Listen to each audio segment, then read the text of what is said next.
L'île des émotions, le voyage de Zoé et le dragon des couleurs. Il était une fois, dans un village paisible où les maisons avaient des toits en forme de champignons et où les chats dormaient dans les paniers de pain, une petite fille nommée Zoé. Elle adorait écouter des histoires, mais surtout, elle rêvait d'en vivre une.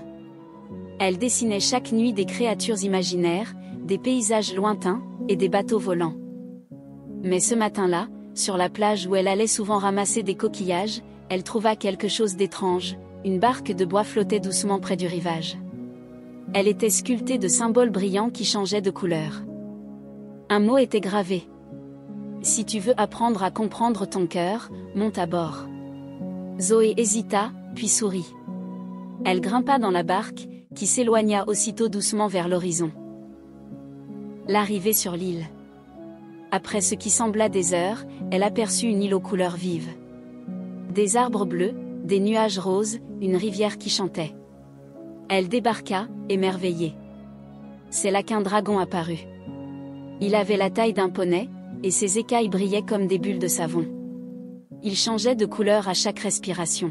« Bonjour », dit-il d'une voix douce. « Je m'appelle Caléo. Tu es sur l'île des émotions. » « L'île des quoi ?» demanda Zoé. « Chaque région ici représente une émotion différente. Et tu vas toutes les explorer, si tu veux vraiment comprendre ce que tu ressens. » Zoé hocha la tête. Le voyage pouvait commencer. La vallée de la joie. Ils marchèrent jusqu'à une plaine remplie de cerfs-volants, de rires et de chants. Des enfants jouaient à cache-cache avec des lucioles géantes. Caléo brillait d'un jaune éclatant. « La joie », expliqua-t-il. « Elle est comme le soleil dans ton cœur. » Zoé courut, sauta dans une mare rebondissante, dansa avec un groupe de chatons musiciens. Mais Caléo souffla doucement. « Attention, la joie est belle, mais elle n'efface pas les autres émotions. Il faut les écouter aussi. » La forêt de la tristesse. Une pluie fine tomba quand ils entrèrent dans une forêt calme, pleine de feuilles bleues. Des arbres murmuraient des souvenirs, et les oiseaux chantaient des mélodies lentes. Zoé sentit son cœur se serrer. Elle pensa à son ancien doudou perdu, à une amie partie dans une autre ville, et à son grand-père qu'elle aimait beaucoup. Elle s'assit au pied d'un arbre, et pleura un peu. Caléo, devenu bleu, lui tendit une fleur de brume. « La tristesse ne fait pas de mal, murmura-t-il.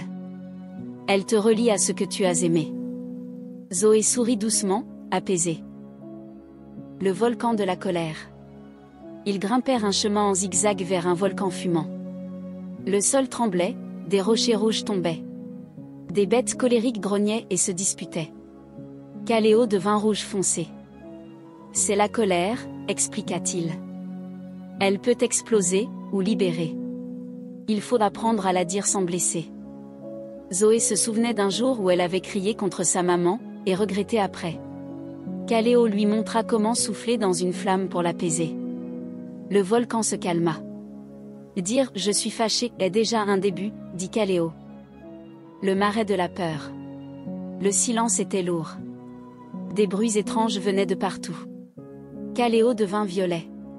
Zoé tremblait. Des ombres bougeaient, des yeux brillaient dans l'eau. « C'est la peur », souffla Caléo. « Elle te protège, mais elle ment parfois. » Zoé se figea. Elle avait peur du noir, du vide, du rejet, mais une petite lumière apparut. C'était un papillon lumineux. Elle le suivit. La peur s'éloigna doucement. « Affronte ce qui t'effraie avec une lumière dans le cœur, » dit Caléo. « Tu verras que bien souvent, il n'y avait rien de dangereux. » La clairière de l'amour. Un champ de fleurs brillait doucement. Des familles riaient, des animaux se blottissaient ensemble. Caléo devint rose, puis doré. Zoé sentit une chaleur douce. Elle pensa à sa maman, à ses amis, à son chat. Et même à elle-même. « L'amour est ce qui relie tout le reste, » dit Caléo. « C'est la maison des émotions. » Elle ferma les yeux, respira profondément, et sentit tout ce qu'elle avait vécu se réunir en elle. Le miroir de l'âme.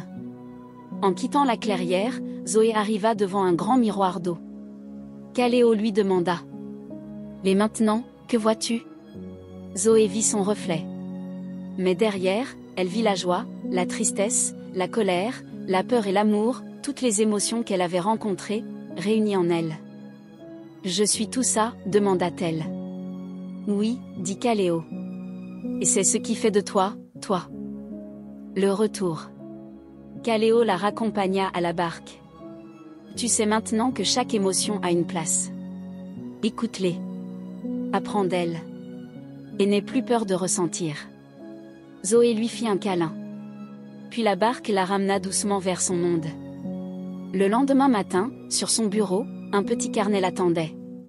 Dessus, un dragon dessiné avec un arc-en-ciel. À l'intérieur, toutes les émotions avaient une page. Et Zoé, chaque soir, ajoutait une nouvelle aventure, car elle savait que son cœur était un royaume, et qu'elle en était la reine. Ce n'est pas la fin. Ce n'est que le début de l'histoire de Zoé. Abonne-toi si tu veux connaître la suite de l'histoire de Zoé. Elle te préviendra elle-même quand elle sera de retour.